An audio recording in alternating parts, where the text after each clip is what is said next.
গতকাল বাংলা সার্কেল নিউজে প্রাকৃতিক দুর্যোগে বাড়ি ভাঙার খবর সম্প্রচারের পর নড়েচড়ে বসে বাঁকুড়া জয়পুর ব্লক প্রশাসন। বাঁকুড়া জয়পুর ব্লকের অঞ্চলে অঞ্চলে একাধিক স্কুলে খোলা হয়েছে ত্রাণ শিবির। দেয়া হচ্ছে শুকনো খাবার ও পর্যাপ্ত পরিমাণে পোশাক ও পানীয় জল। তাদের অসুবিধার কথা ভেবে গ্রামে গ্রামে ঘুরে নেওয়া হচ্ছে অসহায় গ্রামবাসীদের খোঁজ খবর। গতকাল থেকে রাত জেগেছে ব্লক প্রশাসন। লাগাতার বৃষ্টিতে আজও একাধিক মাটির বাড়ি ও বাড়ির দেয়াল ভেঙে পড়ার খবর আসছে আমাদের কাছে। সেই ভাঙাচোরা বাড়ির পরিবারদের নিয়ে যাওয়া হচ্ছে ত্রাণ শিবিরে। 24 ঘন্টা খোলা থাকবে ত্রাণ শিবির, এমনটাই জানান ব্লক প্রশাসন থেকে জনপ্রতিনিধি। এছাড়াও অতিবৃষ্টিতে একাধিক এলাকা প্লাবিত, জলের তলায় চাষের জমি, ফসল নষ্ট, ধান ও সবজির। জয়পুর ব্লকে ক্ষয়ক্ষতি বেশি হয়েছে শ্যামনগর, হেতিয়া সহ বিভিন্ন এলাকায়। আজ শ্রীধরপুর সহ অন্যান্য জায়গায় মাটির বাড়ি ও বাড়ির দেয়াল ভেঙে পড়ার খবর জানতে পারা যায়। শুধু মাটির দেয়াল ভেঙে পড়ার খবর নয়, একাধিক বাড়িতে জল ঢুকে দেয়াল নড়বড়ে হয়ে পড়ার খবর আসছে। তাদেরকেও দ্রুত ওই নড়বড়ে মাটির বাড়ি থেকে আশ্রয়স্থলে যাবার পরামর্শ দেন জয়পুর ব্লক সমষ্টি উন্নয়ন অধিকর্তা দেবজ্যোতি পাত্র। তিনি জয়পুর ব্লকের মানুষদের জন্য কি বার্তা দিলেন, চলুন শোনাবো আপনাদের। লাস্ট 3 দিন ধরে নিম্নচাপের জেরে যে বৃষ্টি হচ্ছে, বৃষ্টিতে মোটামুটি অনেক কাঁচা বাড়ি ক্ষতিগ্রস্ত হয়েছে।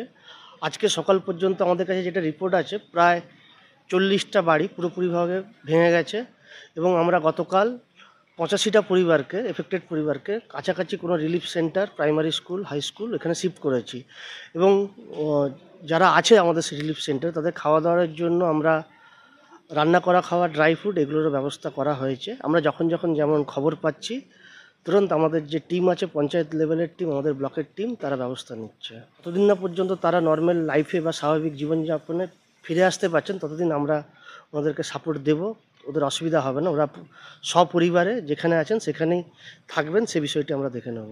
মানে প্রাকৃতিক বিপর্যয়ে আমরা গত পরশু থেকেই আমরা 24 ঘন্টা পঞ্চায়েত, আমাদের সলদা গ্রাম পঞ্চায়েত খুলে রেখেছি যাতে মানুষের আমরা সাহায্য করতে পারি এবং বিডিও সাহেবও আমাদের সবসময় আমাদের সঙ্গে যোগাযোগ রেখে যারা ক্ষতিগ্রস্ত বাড়ি আছে তাদেরকে আমরা ত্রিপল দিয়েছি এবং অন্যান্য যাদের বাড়ির অবস্থা খুবই খারাপ, বাড়ি ভেঙে পড়তে পারে, তাদেরকে আমরা আমাদের সেই গ্রামের পাশাপাশি আইসিডিএস সেন্টার বা প্রাথমিক বিদ্যালয়ে আমরা তাদেরকে রাখার ব্যবস্থা করেছি এবং ত্রাণের সমস্ত সামগ্রিক চাল, ডাল, মুড়ি, শুকনো খাবার আমাদের বিডিও সাহেব পাঠিয়েছিলেন। আমরা পঞ্চায়েত থেকে তাদের বাড়িতে পাঠিয়ে দিই। আমার বাড়ি পড়ে গেছে, বাড়ি পরেতেই বিডিও অফিসে খবর পেয়েছে, তার বিডিও অফিস থেকে লোক এসছে, তার ফলে লোক আসবার পরেই আবার গাড়ি এসছে, তারপরে সব এসে খাবার টাবার ব্যবস্থা করেছে স্কুলের মতো।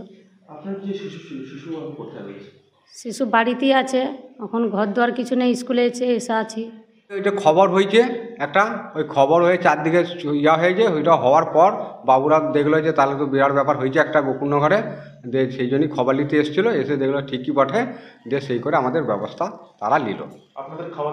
আমাদের খাওয়া দাওয়া শুকনো খাবার দিয়ে গেছে, কালকে হাঁড়ি কড়াইও দিয়ে গেছে, দিয়ে আমাদেরকে স্কুলে এখন রেখে গেছে। বুঝলে তোমরা স্কুলে আর কতদিন থাকবো, স্কুল তো ধরো 2 দিন বন্ধ আছে বলে এখন আছি, এবার স্কুল খুলে দিলে তো আর আমাদেরকে থাকতে দেবে না। সেই টাইপের কী ব্যবস্থা করুক, এবার সরকার সেটা ভাবুক, বিডিও সাহেব নিজে ভাবুক যে এটা আমাদেরকে বাড়ি দেওয়া চলবে না কি করবে, সেটা দেখে চিন্তা ভাবনা করুন। আমরা তো আর কীভাবে থাকবো, ছেলে মেয়ে করে নিয়ে সব ঘরে। না বাড়ি তৈরি করার সমস্ত কী করে থাকবে, আমরা গরিব মানুষ, খেটে খাই, ছেলে মেয়ে করে, বাচ্চা ছেলে ঘরে, আমরা নিজেরা শুধু, আমাদের এক কাঠা জমি নাই, জায়গা নাই, কিচ্ছু নাই, আমরা শুধু লোকের ঘরে কাজ করি, খাই, সংসারটি চালাই। তাহলে আমরা কী করে বাড়ি করব? বাড়ি সরকার থেকে না দিলে আমরা বাড়ি করতে পারবো কেন?